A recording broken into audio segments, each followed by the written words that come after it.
Good morning. Today we want to go through the basics of ZWIFT Racing. This video is intended for more novice racers, people who are just getting into racing. So I want to draw your attention first and foremost to the start. You'll notice that people are going hard, and you do have to do that because if you don't, you're going to be left behind, and soon after you're going to find yourself at the back of the pack. I want you to pay attention to the right hand of the screen where it shows your placing, the time, and how much watts the other people are putting down. That, ladies and gentlemen, is your best friend in the race. It's going to tell you exactly how hard other people are working, what their position is compared to you, and is essentially going to tell you how you should race your race. Here I see that DNA Sota is 2 seconds ahead already, putting down 6 watts per kilogram already at the start. So you can see that there's a break forming. Of course, you can see that on your screen, but it's hard to determine exactly how far away they are. So that's what I use, and I'm sure all the top racers do so as well.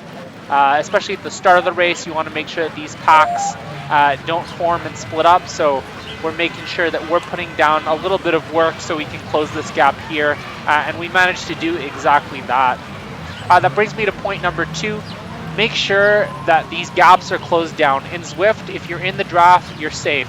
That being said, as soon as there's a small gap, those gaps open up, and often it's really hard to come back from those. So ride where you're comfortable, but at the same time, do push yourself to make sure that you're not letting these gaps form, especially on the flats and the downhills. It's very hard to make up some lost time here. Now, if you see this sign saying close the gap, you better put in the work, because that means you're about to lose the draft. And like I said, drafting is everything in ZWIFT Racing. Luckily, it'll give you about up to 5 meters of draft before the warning goes away, but you want to make sure you hit that okay and that you get back in the draft. Otherwise, you're just working harder than you have to. Speaking of working harder than you have to, don't. If you're in this pack, you'll notice the people at the front are putting in 4 to 5 watts. I'm putting in a measly 1.6 to about 2.5 just to stay in this pack. You really don't have to put in a lot of work just to sit in, and that's exactly what I recommend doing, especially if your FTP is not very high, you're just getting into racing. Just sit in the pack. Don't go at the front. That being said, you want to make sure that you're towards the front so you can react to any sort of attacks that's going on, like this person over here making a solo breakaway. But if you don't want to have to work any more than you have to, my suggestion is stay 2 riders behind. That way you're going to get the benefit of the draft, as well as being able to react to any moves that come your way. I also want to talk about cornering a bit. We're going to have a right-hand turn coming up. You want to make sure that you're at least in the middle of the pack for corners if you're going to be on the outside, because the way that ZWIFT with steering assist off works is that it will actually shoot you on that longer path, and you'll see that people on the inside, even if they're a little bit further behind, are going to end up in front of you, and that's really an easy way to get dropped on the corner. So my advice is, if you're going to be on the outside, which of course you have no say over, but if the computer puts you on the outside, make sure that you're working a little bit harder than if you were on the inside, just so that you're not losing the draft here. So you can see in the corner, I'm on the outside, and you'll see that the 2 riders on the inside are coming up behind me, and they're putting in not any more work than I am, but just the way the game works, it does shoot me out in the back a little bit. Alright, so let's move over to hills, because that's where drafting rules don't apply as much. You're going to see people trying to make breaks here, and I think the key is to go over the top of the hill. And that's really the importance and the difference, I think, between a successful break over the hill and someone who's just trying to make other people tired. So as you can see, people are putting in quite a lot of power here just to make a break. I'm trying to keep up. As you can see, even at 8%, we are doing 32 kilometers an hour, so there is a bit of a draft effect here. You saw the draft notification come up. That being said, we do have a nice downhill coming up, so you want to make sure that you're pedaling through the top of the hill all the way into the downhill. As you come across this KOM banner, we're taking a right-hand turn, and then we're going to be going into a super tuck. So notice my power is not dropping yet, and now finally when we get into that 10%, I'm letting myself rest and recover, but not before.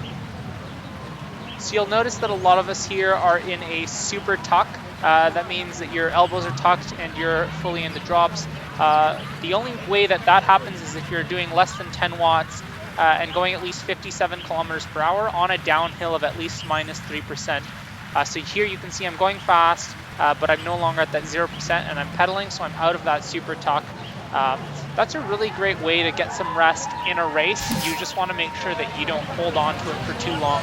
Otherwise, you're going to end up getting dropped when it gets flat.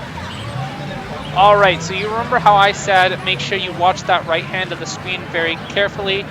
You're going to see in a few seconds here, DNA Sota is putting in some serious power on a downhill, no less, and that can only mean one thing towards the end of a race, that they're making an attack, and you can see that they have made an attack, and they're starting to form a gap here. But I was able to see it on the screen on the right-hand side first, so there it is. It is very helpful to watch the wattage of the other riders. So now you have two options. You can either actively chase them down or let them go and make sure that you just cross your fingers and hope that this group is able to chase them down. I'm not that dedicated to chasing this person down, so I let them go. I'm going to try to ride and draft off of these other riders. That being said, we are towards the end of the race, so if there is no gap that gets closed, then I may have to end up chasing this person down on my own.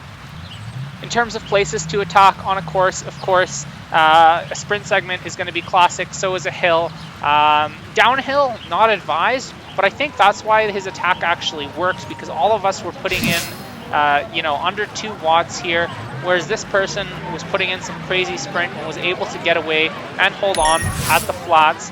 Now you can see Kovalik in second place, or third place, is trying to put in a little more work to close that gap along with Hardy. We're still looking at a bit of a gap here, but no one's really putting in some serious effort to close down that gap. So I'm just going to sit in the back here to save a little bit of energy before the sprint. We've got about 2 minutes until the end of the race, so I don't want to be putting in and burning some extra matches. So like most Zwift races, the end of the race ultimately comes down to the final sprint. So in this last kilometer and a half, you really want to be paying attention to who's where, and of course the right-hand side of your screen is going to be telling you how much work they're putting in and whether or not they're about to launch an attack. Now I see that first place has put in 2 seconds on us, so I may decide to close this gap here. I see that some people are following behind, but I'm able to put in a little bit of a gap behind me so that they're not able to draft, and I'm making them work. Essentially, you're punishing your opponents for being lazy.